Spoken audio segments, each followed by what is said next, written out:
Good evening, I'm Maham Tawa with the news making headlines around the world.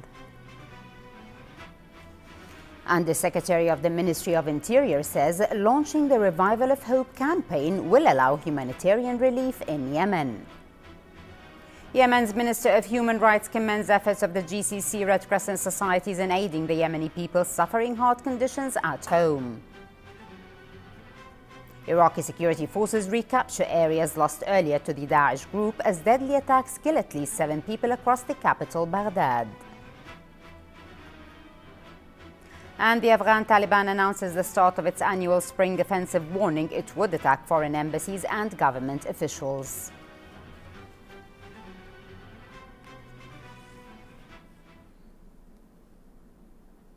In our first item,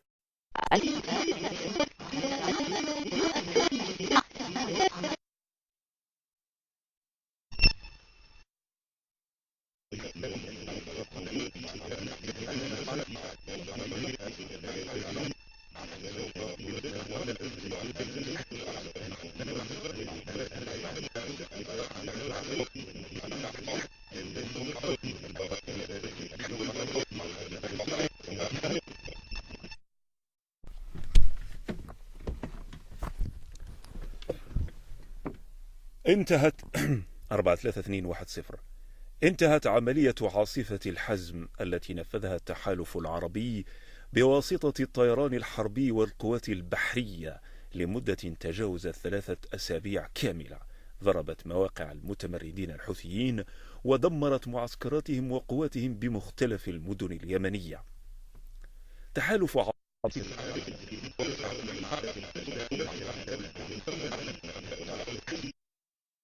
وفق قرار مجلس الأمن الأخير بطلب من الرئيس الشرعي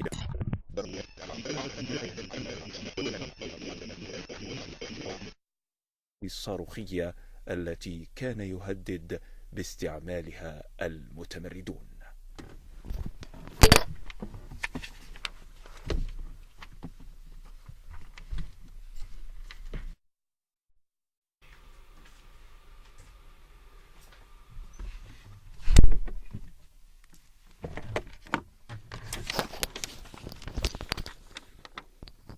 التحليق في الفضاء ينتقل إلى عرض البحر، فهذه الغرفة الزجاجية توفر الغوص في الفضاء على متن السفينة التي وصفت بالأذكى والأحدث تكنولوجيا في العالم بتكلفة $1 مليار. عبر كمبيوتر لوحي سوف تتم تلبية رغبات المسافرين على سطح سفينة أنثم، حيث قدم لك النادل مشروباتك المفضلة.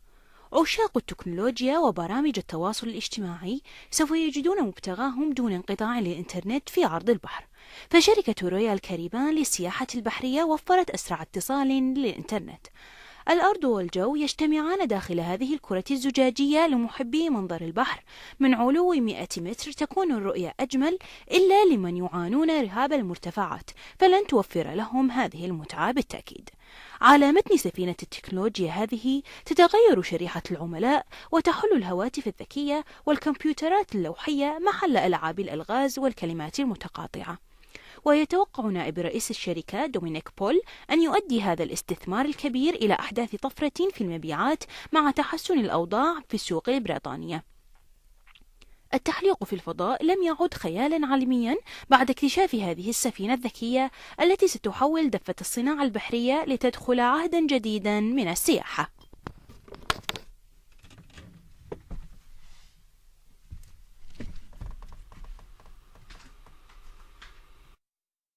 علميا بعد اكتشاف هذه السفينة الذكية ستوفر دفة التحليق في الفضاء لم يعد خيالا علميا بعد اكتشاف هذه السفينة الذكية التي ستحول دفة الصناعة البحرية لتدخل عهدا جديدا من السياحة البحرية.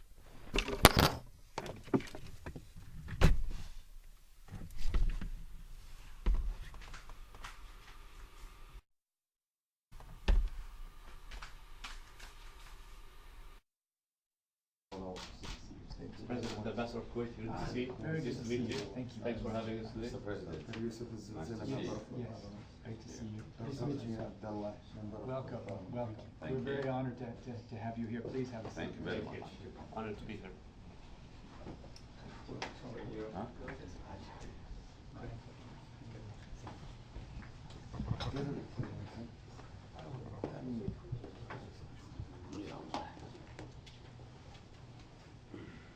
For Dr. Meza. He has been such a came on that I'm extremely grateful. دفة الصناعة البحرية لتدخل عهدا جديدا من السياحة البحرية.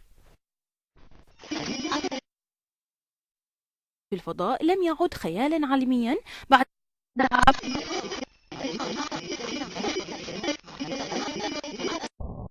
شريحة العملاء وتحل الهواتف الذكية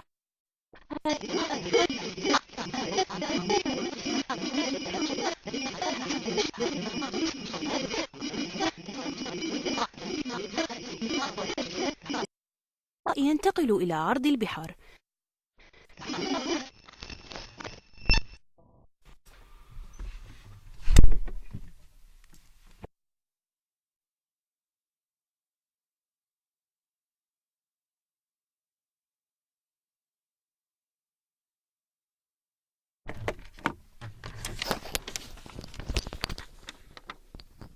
التحليق في الفضاء ينتقل إلى عرض البحار، فهذه الغرفة الزجاجية توفر الغوص في الفضاء على متن السفينة التي وصفت بالأذكى والأحدث تكنولوجيا في العالم بتكلفة $1 مليار. عبر كمبيوتر لوحي سوف تتم تلبية رغبات المسافرين على سطح سفينة أنثم، حيث قدم لك النادل مشروباتك المفضلة. عشاق التكنولوجيا وبرامج التواصل الاجتماعي سوف يجدون مبتغاهم دون انقطاع للإنترنت في عرض البحر، فشركة رويال كاريبان للسياحة البحرية وفرت أسرع اتصال للإنترنت. الأرض والجو يجتمعان داخل هذه الكرة الزجاجية لمحبي منظر البحر. من علو 100 متر تكون الرؤية أجمل، إلا لمن يعانون رهاب المرتفعات فلن توفر لهم هذه المتعة بالتأكيد. على متن سفينة التكنولوجيا هذه تتغير شريحة العملاء وتحل الهواتف الذكية والكمبيوترات اللوحية محل ألعاب الألغاز والكلمات المتقاطعة. ويتوقع نائب رئيس الشركة دومينيك بول أن يؤدي هذا الاستثمار الكبير إلى أحداث طفرة في المبيعات مع تحسن الأوضاع في السوق البريطانية. التحليق في الفضاء لم يعد خيالا علميا بعد اكتشاف هذه السفينة الذكية التي ستحول دفة الصناعة البحرية لتدخل عهدا جديدا من السياحة.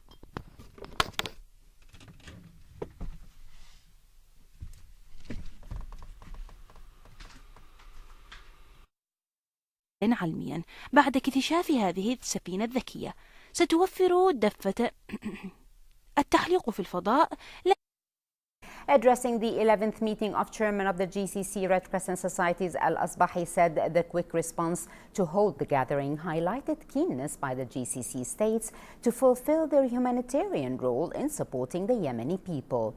He referred to reports on the vulnerable humanitarian conditions of the displaced and refugees suffering a lack of medications, foodstuff, water and fuel, and called for providing urgent relief aid to alleviate their sufferings.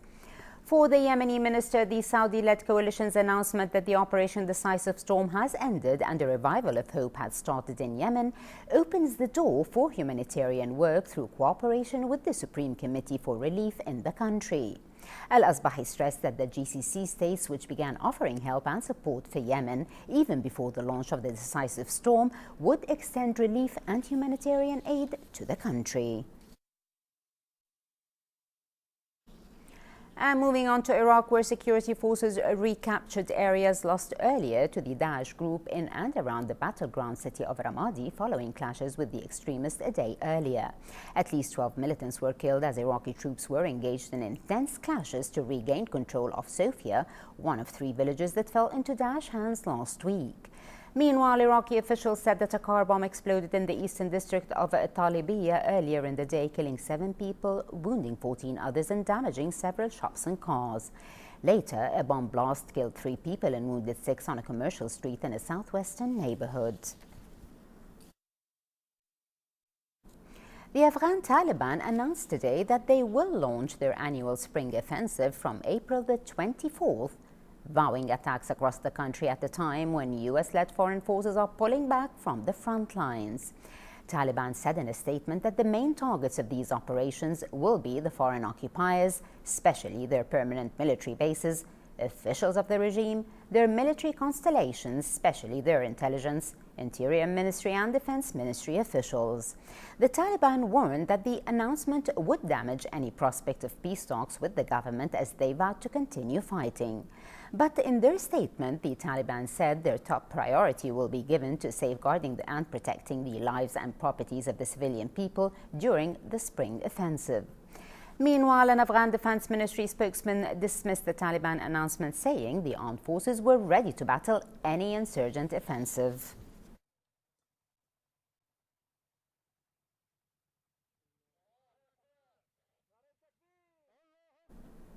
France's Interior Minister Bernard Cazeneuve said today that French police have detained a man they suspect of planning an imminent armed attack on one or two churches. The man arrested in southeast Paris was also suspected of being involved in the murder of a woman found dead in her car on Sunday. According to the official, there was no immediate evidence that the suspect had direct ties to any organized groups. France heightened surveillance of potential attackers by its intelligence services and deployed troops to patrol sensitive sites after militants killed 17 people in January in attacks on the offices of the Charlie Hebdo, theatrical weekly, and a shop.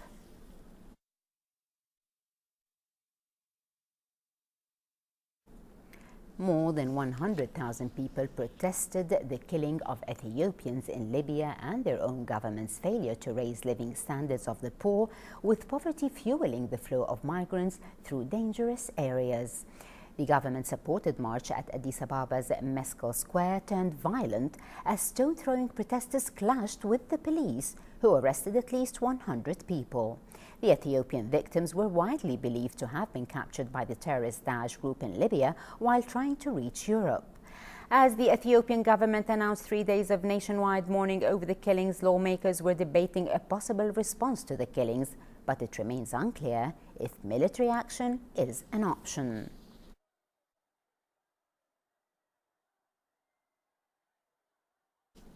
The Italian Coast Guard today saved more than 100 migrants and brought them to the Italian island of Lampedusa.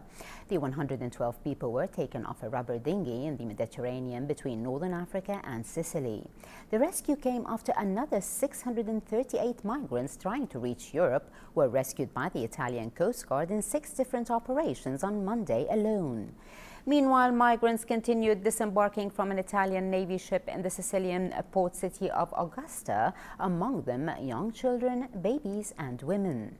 The 446 migrants aboard the Betica ship had been rescued from a smuggler's boat off the coast of Calabria, southern Italy, while trying to reach Europe. The third Kuwait International Conference on Head and Neck Cancer started with Kuwaiti, American, Canadian, Greek, British and Egyptian specialists taking part. The event is sponsored by Minister of Health Dr. Ali Saad Al-Abeidi. The 4-day gathering will discuss a host of issues on thyroid cancer and tumors of the salivary gland, larynx and pharynx, as well as skin cancer. Participants will also address sarcoma, a rare type of cancer that arises from transformed cells of mesenchyme. Nourhan Al-Alfi was there with this report. The third Kuwait International Conference on Head and Neck Cancer, which was sponsored by Minister of Health Dr. Ali Saad Al-Abeidi, started at Marina Hotel with Kuwaiti, American, Canadian, Greek, British and Egyptian specialists taking part. It's really nice to have this group of distinguished guests among us. They are continuously adding to our knowledge, and we are getting benefited from this group the discussions, solving problems, discussing the most recent ways of early diagnosis so as to achieve a complete cure for such a group of cancer patients. The 10-session conference shows how the health ministry is keen on the prevention and fighting of cancer through the latest world research and studies.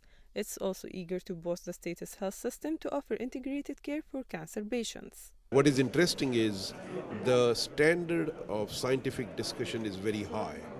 And I think this time we're extremely pleased that there are more than 12 international speakers who will add to our understanding of head and neck cancer and management of head and neck cancer. Assistant Undersecretary for Support Medical Services at Ministry of Health, Dr. Jamal Al-Harbi, emphasized Kuwait's commitment to the political declaration of the United Nations High-Level Meeting on the prevention and control of non-communicable diseases and the relevant World Health Organization's resolutions and strategies. From Salwa Hall, I am Nurhan Al-Alfi reporting for the English News. And in our final item, we check on the local financial news, where the three main indices of Kuwait Stock Exchange were mixed by the end of today's trading session, with the price index dropping by 1 point to settle at 6,307 points. The KSX 15 index, however, put on 9 points and reached the level of 1,056 points. The share of Kuwait Real Estate Holding Company was the top gainer of the day, while that of Al Madina for Finance and Investment Company suffered the biggest loss.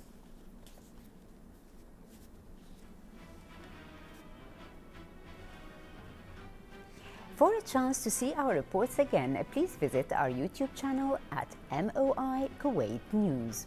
Well, with that, we conclude our news bulletin. Thank you for joining us. Have a pleasant time. I'm Hamtawa. Before we go, we remind you once again of our main top stories. Have a pleasant time and good night.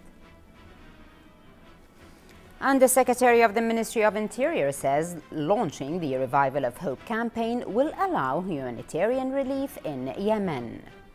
Yemen's Minister of Human Rights commends efforts of the GCC Red Crescent Societies in aiding the Yemeni people suffering heart conditions at home. Iraqi security forces recapture areas lost earlier to the Daesh group as deadly attacks kill at least 7 people across the capital, Baghdad.